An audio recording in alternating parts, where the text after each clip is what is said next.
Hello everyone, मैं शुभम एक बार फिर से आपका स्वागत करता हूं। जैसा कि आपको कुछ दिन पहले की घटना आपको पता होगा कि पहलगाम में अभी हाल ही में एक घटना हुई 22 अप्रैल को, जिसमें 28 निर्दोष लोगों की जान गई। हालांकि आतंकी घटना थी। इस लाइन का आपको सीधे मतलब होगा कि ग्लू सम कश्मीर गट्स कश्मीरीज ग्रीविंग। इसका मतलब है कि दहशत में जला कश्मीर और गम में डूबे कश्मीरी। मैंने क्या बोला कि दहशत में जला कश्मीर और गम में डूबे कश्मीरी। कितने लोग मारे गए? यहाँ 26 है, पर डेटा जो है ये 28 है, और 28 से भी प्लस हो सकती है। ये घटना कब हुई? ये घटना हुई आपका 22 अप्रैल 2025 को। ठीक है, इसके बारे में आ जाओ बताता हूं मैं। सबसे पहले ये है कहाँ पे? पहलगाम की अगर मैं बात करूं, ये जो पहलगाम है, अगर मैप से आप समझो, ये अनंतनाग एक जिला है, उस जिले के अंतर्गत आता है। कहाँ पे? ये मैप ध्यान से देखो, और ये काफी ऊंचाई पर है। यहाँ पे ज्यादातर वाहन स्थगित होते हैं, यहाँ वाहन नहीं जाते हैं। यहाँ पे लोग जाने के लिए या तो पिट्ठू या तो पैदल या तो ट्रैकिंग के थ्रू जाते हैं।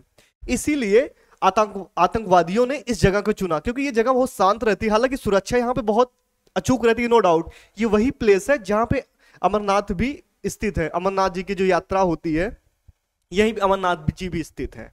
ठीक है, अनंतनाग जिले का नाम है। पहलगाम में ये घटना हुई है। आतंकवादियों ने क्यों इसको चुना? क्योंकि ये ऊंचाई पर पाया जाता है सबसे ज्यादा, और ऊंचाई के साथ साथ यहाँ पर वाहन थोड़े स्थगित होती हैं, यहाँ शांत माहौल होता है। और ये सबसे ज्यादा फेमस किस चीज के लिए है? ये बैसरन घाटी इसको बोली जाती है। बैसरन घाटी एक बहुत ही प्राकृतिक सुंदरता के लिए जाना जाता है, जिसको मिनी स्विट्जरलैंड भी कहा जाता है। लोग यहाँ पे पिकनिक मनाने, हनीमून मनाने या छुट्टियों में यहाँ पे लोग आते हैं। ज्यादातर यहाँ पे लोग गर्मियों में आते हैं। ठीक है, अब मैं मैप से आपको समझ में आ गया। अब देखो पहलगाम है कहां पे। पहलगाम भारत के जम्मू और कश्मीर केंद्र शासित प्रदेश के अनंतनाग, जो मैंने आपको बताया, अनंतनाग जिले में स्थित एक नगर और अधिसूचित क्षेत्र है। ठीक है, यह अपनी प्राकृतिक सुंदरता और शांति के लिए मानी जाती है। देख रहे हो कितना सुंदर लग रहा है। ये घास है जिसके लिए फेमस है। ये स्विट्जरलैंड जैसा सीन दिख रहा है ना आपको, ये वही है।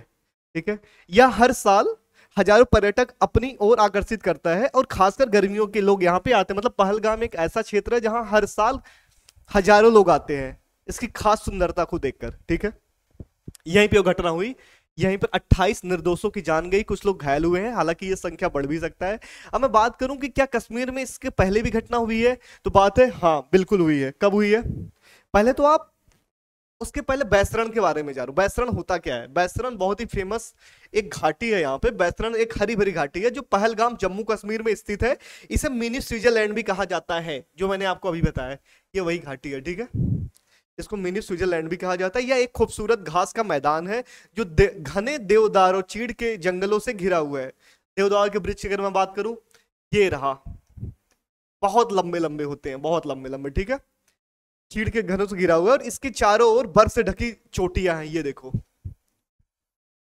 ठीक है, और ये इसकी सुंदरता को और बढ़ा देती है। इसी वजह से इसको मिनी स्विट्जरलैंड बोला जाता है। मैंने क्या बोला कि बैसरण की जो घाटी है ये बहुत ज्यादा ये आकर्षित करती है लोगों को। क्यों? क्योंकि इसको मिनी स्विट्जरलैंड भी कहा जाता है। यहाँ पे बड़े बड़े आपको देवदार के वृक्ष दिखेंगे, आसपास छोटे छोटे चोटियां दिखेंगी हिमालय की, मतलब बर्फों की। ठीक है, जिससे इसको और आकर्षित करती है। ये रहा बैसरण के बारे में, इसीलिए लोग देखने आते हैं। अब बात करता हूं कि क्या कश्मीर में इसके पहले भी कोई घटना हुई है? जी हाँ, इसके पहले बात है 2019 14 फरवरी की। आपको अच्छे से याद होगा कि कितना हमारा देश उस टाइम रोया था, कितनी दर्दनाक घटना थी। एक सीआरपीएफ की पूरी एक काफिला ही जा रहा था। एक आत्मघाती एक इंसान, मतलब एक टेररिस्ट ही था, उसने क्या किया, सुसाइड बम जो होता है कि लोग खुद के अंदर बम बांध लेते हैं और आ जाते हैं सामने, अपनी जान की परवाह नहीं करते हैं, पर उसके साथ ही सबको मार देते हैं। कुछ ऐसा ही घटना हुई थी 14 फरवरी 2019 में। तो आइए उसके बारे में जानते हैं। सबसे पहले तारीख क्या थी पुलवामा अटैक की? 14 फरवरी 2019 को हुई थी। स्थान क्या था भैया? ये पुलवामा जम्मू कश्मीर में पड़ता है। उस समय ये केवल एक राज्य हुआ करता था। 2019 के बाद ही हमारा संविधान चेंज हुआ, तो वहां से जम्मू और कश्मीर से दो यूटी बनी, जम्मू कश्मीर और लद्दाख। ठीक है, अगर कोई ये पूछे कि भारत में जम्मू कश्मीर को राज्य से यूटी का दर्जा कब दिया गया, तो आप 2019 बताओगे। और वहां से दो यूटियां बनती है, जम्मू और कश्मीर तथा लद्दाख, जिससे भारत सरकार उस पर अच्छे से नियंत्रण कर सके। ठीक है, हमलावर का प्रकार क्या था भैया? हमला जो हुई थी वो तो आत्मघाती कार बम हमला था। ठीक है, जो मैंने आपको अभी बताया। हमलावर कौन था? एक संगठन। किसने लिया था? कौन का संगठन था ये था भैया जैश ए मोहम्मद नाम का एक संगठन है, पाकिस्तान का बोलो पाकिस्तानी ही होते हैं ये, जैसे मोहम्मद, ठीक है। उसने ये भैया जिम्मा लिया कि हाँ मैंने ही काम करवाया था उसके संगठन ने। पर जिसने किया था, जो आदमी था, उसका नाम क्या था? उसका नाम था आदिल अहमद डार। उसने किया क्या था? इसका लक्ष्य था सीआरपीएफ का एक काफिला जा रही थी, उसी के सामने आकर के इसने अपने आप को सुसाइड कर लिया। मतलब बम वहीं से तड़ाक से बोल गई, और जिसमें 40 से ज्यादा लोग मारे गए, सीआरपीएफ के जवान हमारे। कितनी बड़ी बात है, सोच रहे हो?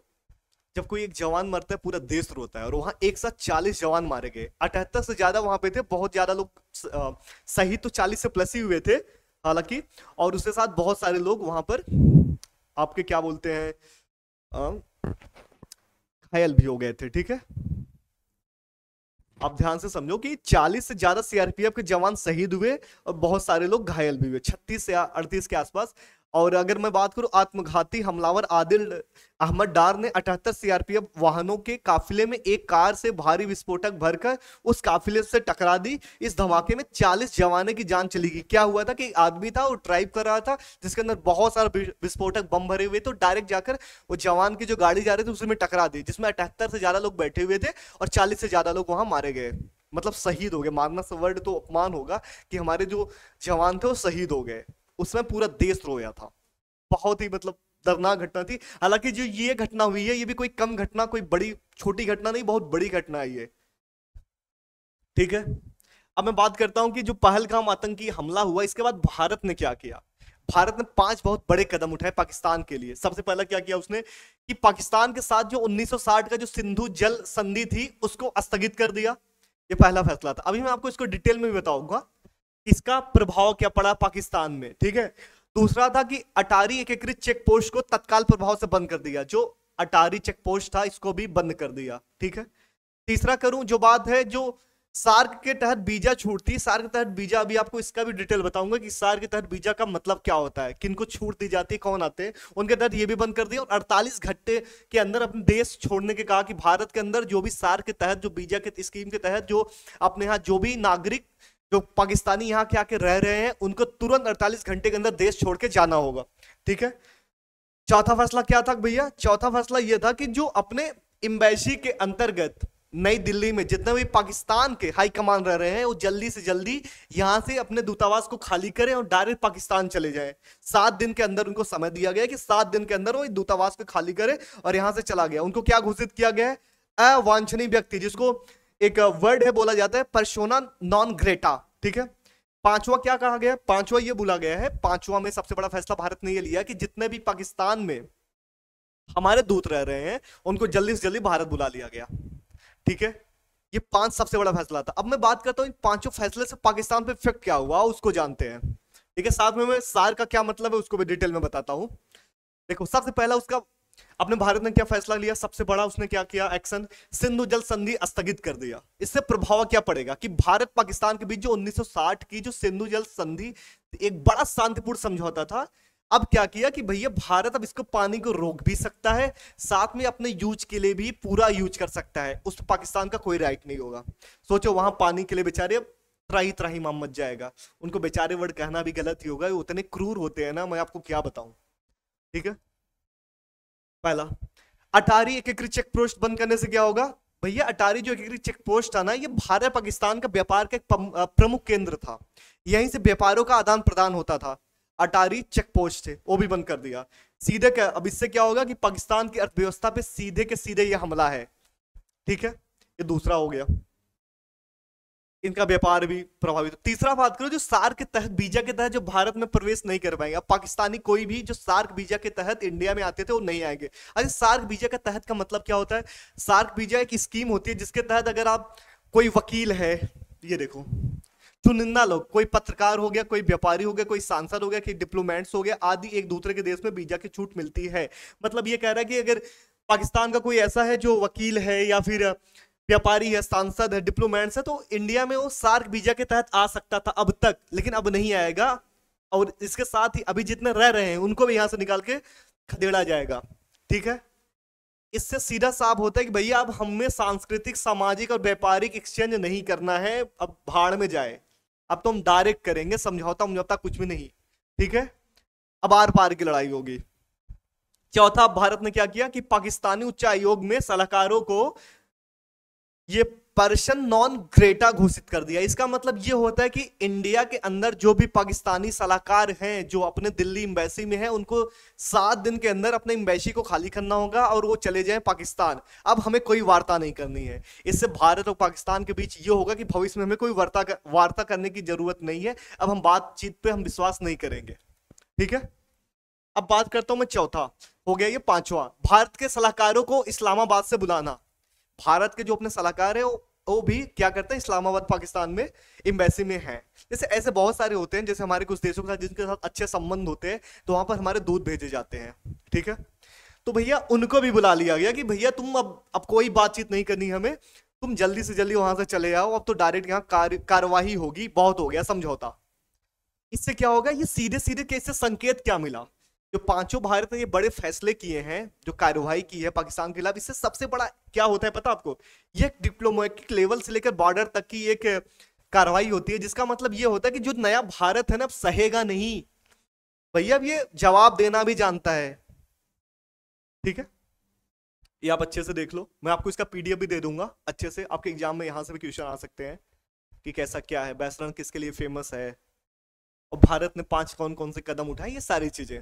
ठीक है, अब मैं बात करता हूं कि जब भारत ने 5 बड़े कदम हुए, उसके बाद पाकिस्तान बौखला गया, तो पाकिस्तान ने भी कुछ कदम उठाए।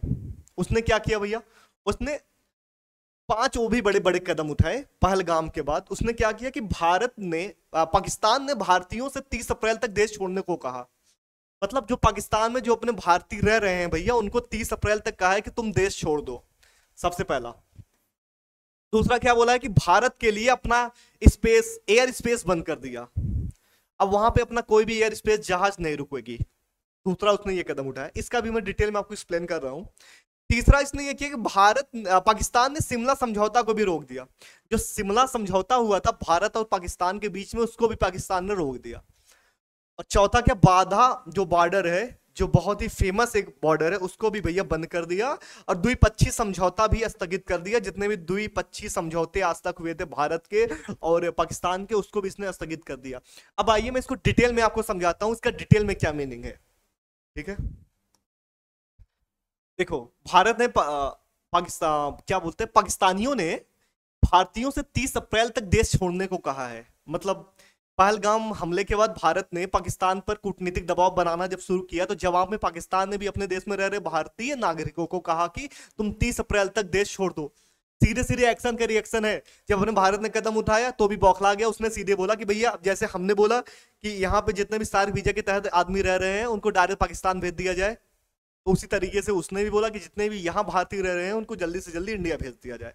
ठीक है, इससे इफेक्ट क्या पड़ेगा कि यही असुरक्षा की भावना होगी, आदान प्रदान, ये जो मैंने आपको पिछली बातें बोली वही सब घिसी पिटी है कि बस वार्ता नहीं करना चाहता है, हमें कुछ भी नहीं चाहिए। ठीक है, दूसरा क्या, भारत के लिए अपना स्पेस बंद कर दिया। स्पेस बंद करने से अपना क्या घाटा हुआ, घाटा यही हुआ कि जो मतलब विमानों को लंबे रूट भारत में उड़ान बढ़नी पड़ रही है, जिससे एयरलाइंस कंपनी को आर्थिक थोड़ा नुकसान होगा और कूटनीतिक और लॉजिस्टिक रिश्ते और बिगड़ेंगे। ठीक है, बस इसका सिंपल सा यही मतलब है। वो चाहता है कि भारत का आर्थिक व्यवस्था थोड़ा खराब हो, कि मतलब हमारे लिए कुछ दूरियां ऐसी होती है, जो पाकिस्तान एयर स्पेस से हम जाते हैं तो हमारे लिए दूरी कम तय करनी पड़ती थी, अब हमें जो एयर स्पेस है घूम के जाना पड़ेगा, थोड़ा सा हमारा खर्चा बढ़ेगा, लेकिन खर्चा जाए भाड़ में। पहले तो देखना ये है कि आर पार की लड़ाई, हम कब तक ऐसे सहते रहेंगे भाई। जो कश्मीर हमारा जाना जाता था, एक कश्मीर जाना किस चीज लेके जाना चाहिए, अपनी सुंदरता के लिए, वैष्णो माता के लिए, अच्छे अच्छे हिल्स के लिए, और आज हम केवल आतंकियों की वजह से जानते हैं कि वहां पे अटैक होते जा रहे हैं। अगले कब तक हम सहेंगे, कभी ना कभी तो जवाब देना होगा ना। कब तक हम ये सुनेंगे कश्मीर उसका है, उसका उसका है।